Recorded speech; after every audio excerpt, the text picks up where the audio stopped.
भारतीय defence research and development organisation ने उन्होंने भी एक तजर्बा किया। सॉल्वो लॉन्च जो है वो किया है naval antiship missile short range India के जो नेवी हेलीकॉप्टर प्लेटफॉर्म्स हैं वहां से। ये भारतीय जंगी जुनून और पाकिस्तान की पोजीशन इस पे क्या है, हमारे पास क्या जवाब? हम कर नहीं सकते। अब तो हम कह सकते हैं ना, वी मस्ट एडमिट, इतने गवर्नमेंट्स नहीं कर सकते हैं कि ये नाकाबिल है, हम काबिल नहीं है करने के लिए। ये बुरी लगी ना बात थोड़ी सी भाई, मैं आपको रियलिटी बात बता रहा हूं। भारत ने समंदर की लहरों के ऊपर अपनी स्वदेशी शक्ति का ऐसा प्रदर्शन किया जिसकी गूंज सरहद पार सुनाई दे रही है। बड़ा डेंजरस तजर्बा। लेकिन उनकी तरफ से मसला ये आ रहा है कि उनकी तरफ से जो सिग्नल है वो बड़ा डेंजरस है पाकिस्तान के लिए।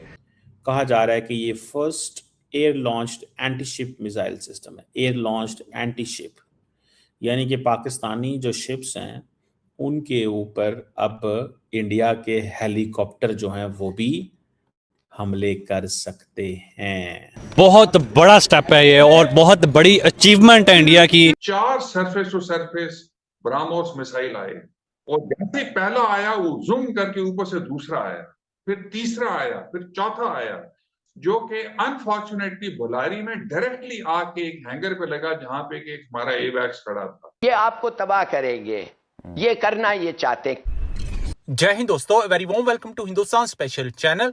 भारतीय नौसेना की मार्ग क्षमता में एक और नया और एक ऐतिहासिक अध्याय जुड़ गया है।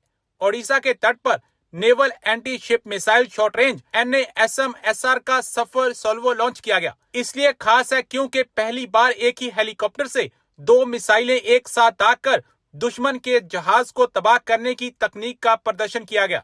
ये मिसाइल मात्र एक हथियार नहीं बल्कि स्वदेशी इंजीनियरिंग का एक नमूना है। इसमें वाटरलाइन हिट कैपेबिलिटी का सफल परीक्षण किया गया। इसका मतलब यह है कि यह मिसाइल दुश्मन के जहाज के उस हिस्से पर वार करती है जिसमें पानी और जहाज की बॉडी मिलती है।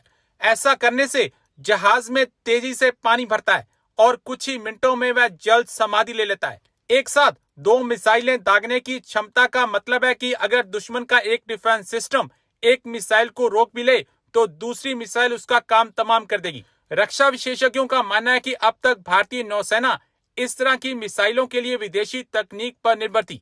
NASM-SR के आने से अब नौसेना के हेलीकॉप्टर हवा से ही दुश्मन के युद्धपोतों को डुबोने में सक्षम होंगे। इंडिया का है जो defence research and development organisation है, उन्होंने भी एक तजर्बा किया।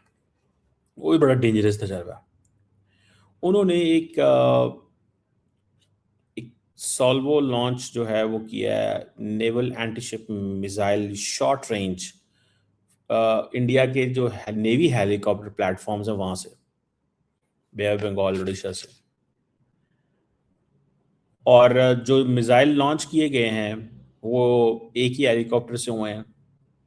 कहा जा रहा है कि ये first air launched anti ship missile system है। एयर लॉन्च्ड एंटी शिप यानी कि पाकिस्तानी जो शिप्स हैं उनके ऊपर अब इंडिया के हेलीकॉप्टर जो हैं वो भी हमले कर सकते हैं। समझ रहे हैं? जहां पे पाकिस्तान ने अपनी तैयारियां की हैं वहां से इंडिया भी तैयारियां कर रहा है।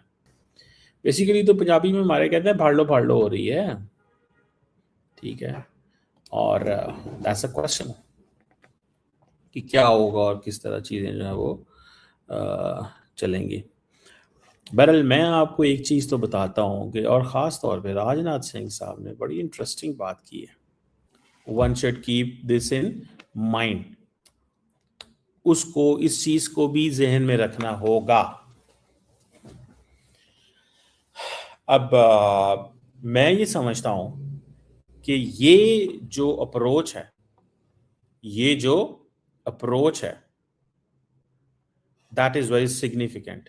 ये अप्रोच बड़ी सिग्निफिकेंट अप्रोच है कि कहीं ना कहीं पे इंडिया की लीडरशिप शायद change of mind, change of heart, change, वो जो सारी की सारी जो सिचुएशन है ना वो उनको नज़र आ रही है कि क्या होने जा रहा है, कैसे चीज़ें होने जा रही हैं या किस तरह फ्यूचर बनने जा रहा है। ठीक है जी, मैं इस चीज़ को थोड़ा सा ऑब्वियसली मैं इसको स्टडी कर रहा हूँ।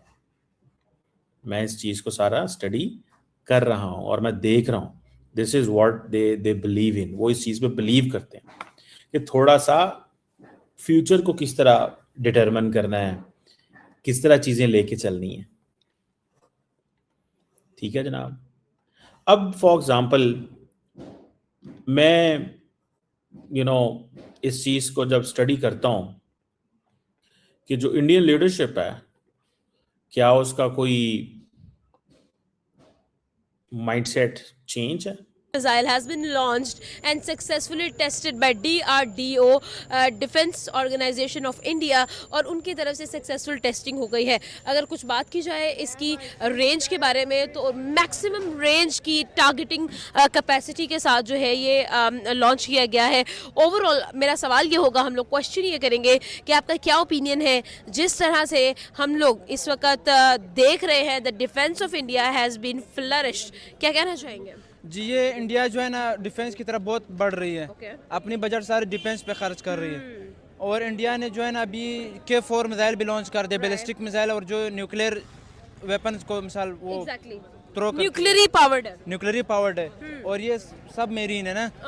तो ये इंडिया जो है ना ये अभी सबसे बड़ा दुश्मन तो पाकिस्तान इंडिया का, और चाइना भी दुश्मन है। चाइना के पास चूंकि मिसाइल पहले से था, अब इंडिया ने ये लॉन्च कर दिया है। अब अगर इंडिया इसमें सक्सेसफुली हो जाती है, बिल्कुल कामयाब हो जाती है ना, तो इससे तो इंडिया की डिफेंस को बहुत मिसाल स्ट्रॉन्ग करेगा। बात यहाँ पर है टेक्नोलॉजी को हासिल कर लेने की, और किसी भी टेक्नोलॉजी के अंदर जो है वो टेस्टिंग कर लेने की, और वो चीज़ अचीव कर लेने की, और वो चीज़ इंडिया अचीव कर चुका है। देखिए, एक तरफ होता है two types of ballistic missiles, एक जो कि सबमरीन से ऑपरेट हो और एक जो लैंड से ऑपरेट हो। सबमरीन की जो क्वालिटी है, सबमरीन लॉन्च्ड जो बैलिस्टिक मिसाइल है, वो बहुत कम कंट्रीज़ के पास जो है वो अवेलेबल है। एंड नाउ इंडिया ने सक्सेसफुली टेस्टिंग कर ली है, इंडिया भी उसमें इंक्लूड हो गया है। ये आपको क्या लगता है, क्या ये एक छोटी अकम्पलिशमेंट नहीं है? क्योंकि लड़ाई की बात बाद में आती है, पहले टेक्नोलॉजी की बात। पाकिस्तान के पास भी बहुत टेक्नोलॉजी है। पाकिस्तानी आर्मी सिर्फ दिखाना नहीं चाहती, हालांकि जैसे हम इंडिया जो है ना हमारे साथ टेक्नोलॉजी का मुकाबला करेगी, पाकिस्तान तो उनको पीछे छोड़ देगा। पाकिस्तान जैसे इंडिया ने एटम बम बनाया, हमने भी बना लिया।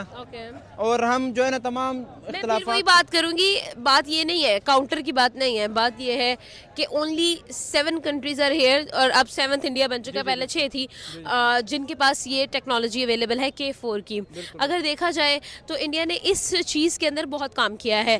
पहले एक ब्रह्मोस मिसाइल आया, फिर एक अग्नि मिसाइल आया, फिर अब जो है उन्होंने K4 का जो है वो लॉन्चिंग टेस्टिंग स्टार्ट कर दी हुई है, और ये अभी से उन्होंने काम नहीं शुरू किया।